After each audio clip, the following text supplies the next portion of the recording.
Okay, you do have vocabulary today. You'll have pi and circumference. The first word we're going to define is circumference. The circumference is the distance around the outside of a circle. On other shapes, we call this the perimeter. So the circumference of a circle is all this that you see around the outside of the circle. So it's basically the distance that you would walk if you walked around the outside of this circle. When you put the example in your notes, I would put a line drawing to this outside line just to remind you that that is the circumference.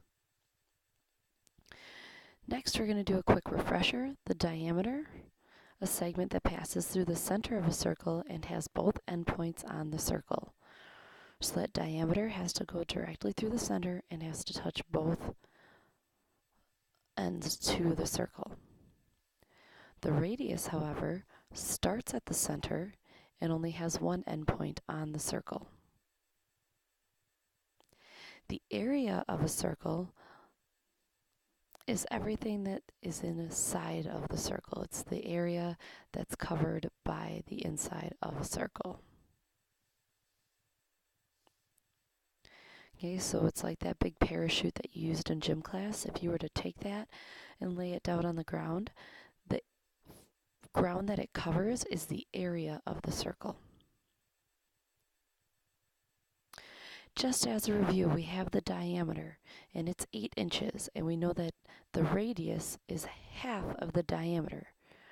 So to find that, we say, what's half of the diameter? Well, what's half of 8? 1/2 times 8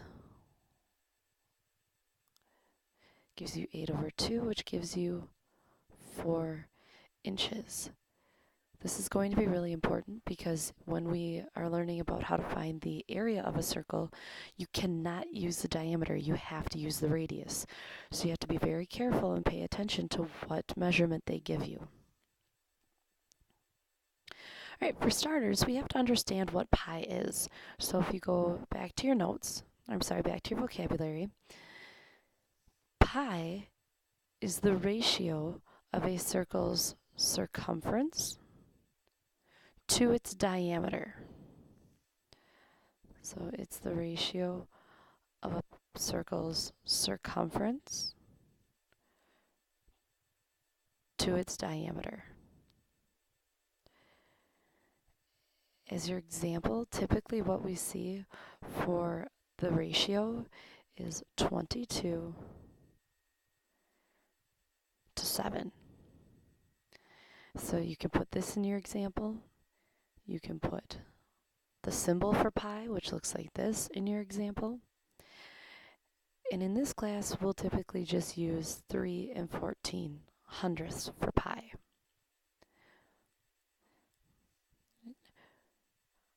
Moving on to your notes. To find the circumference of a circle, we use the diameter and we multiply it by pi.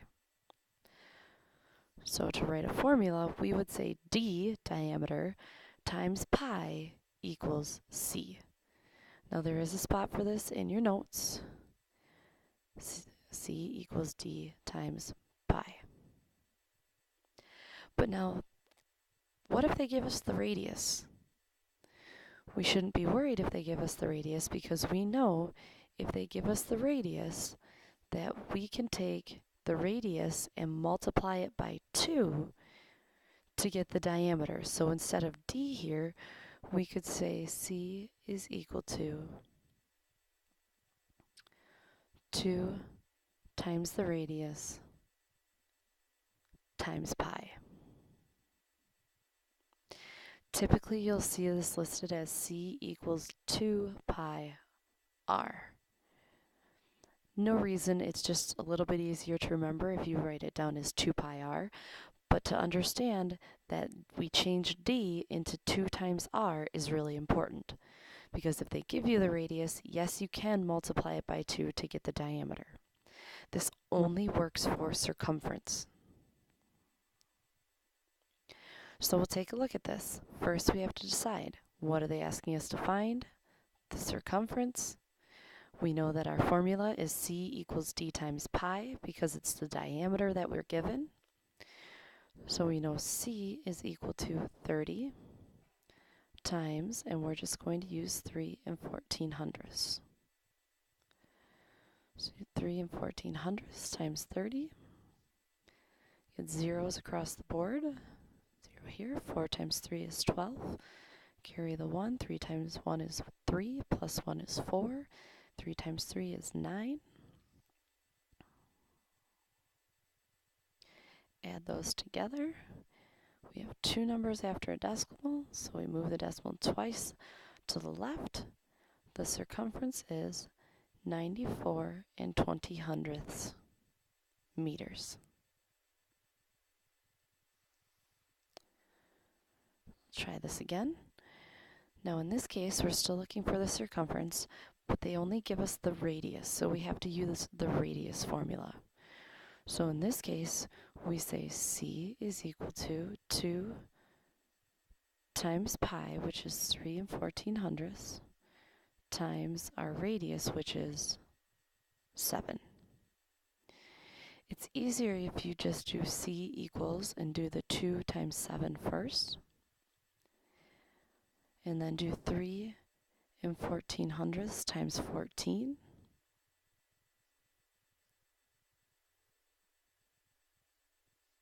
Four times 4 gives you 16, carry the 1. 1 times 4 is 4, plus 1 is 5.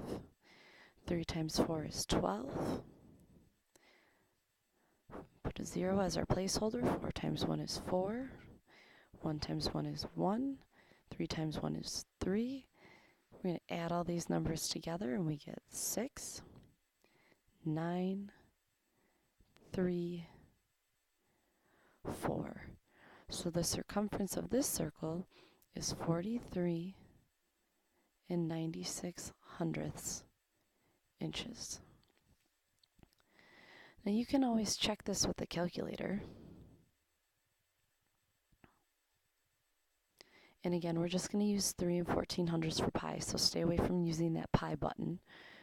We get 3 and 1400ths times 14, 43 and 96 It's always okay to go back and check your work with your calculator, but I do want you practicing your multiple digit multiplication, especially with decimals.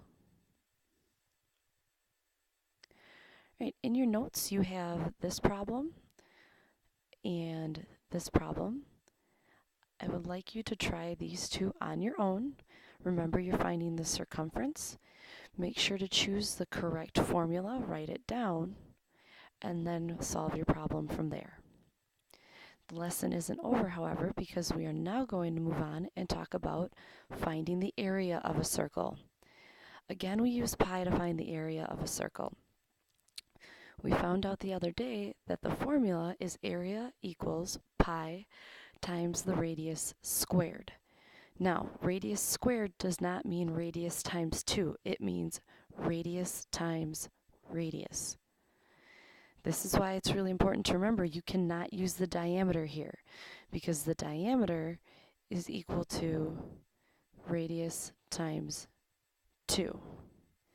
This means radius times radius. Notice these are not the same. To shorten the formula, we put A for area equals pi r squared. All right, once you have that written down in your notes, we're going to try a few problems. First things first, we have to check and make sure, did they give us the radius? In this problem they did, so I can go ahead and start plugging in my numbers. I have pi times 10 squared. I'm going to change pi to 3 and 1400ths. I multiply that by 100 because 10 squared means 10 times 10, which gives us 100. When I multiply numbers by 100, I have two zeros, which means I move my decimal twice to the right.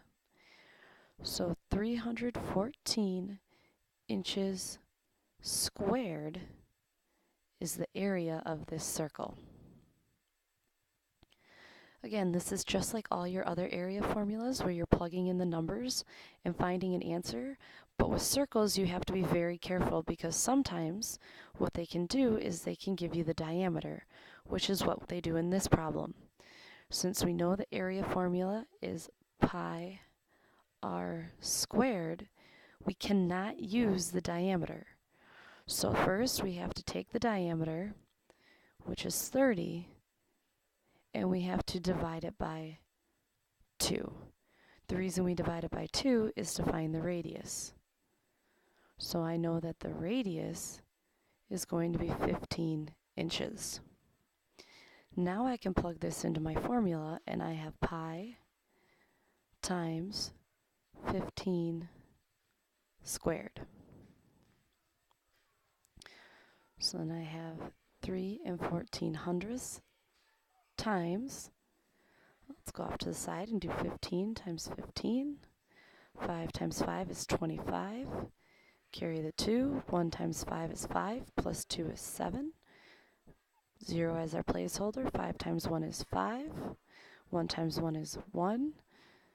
5 plus 0 is 5. 7 plus 5 is 12. Carry the 1.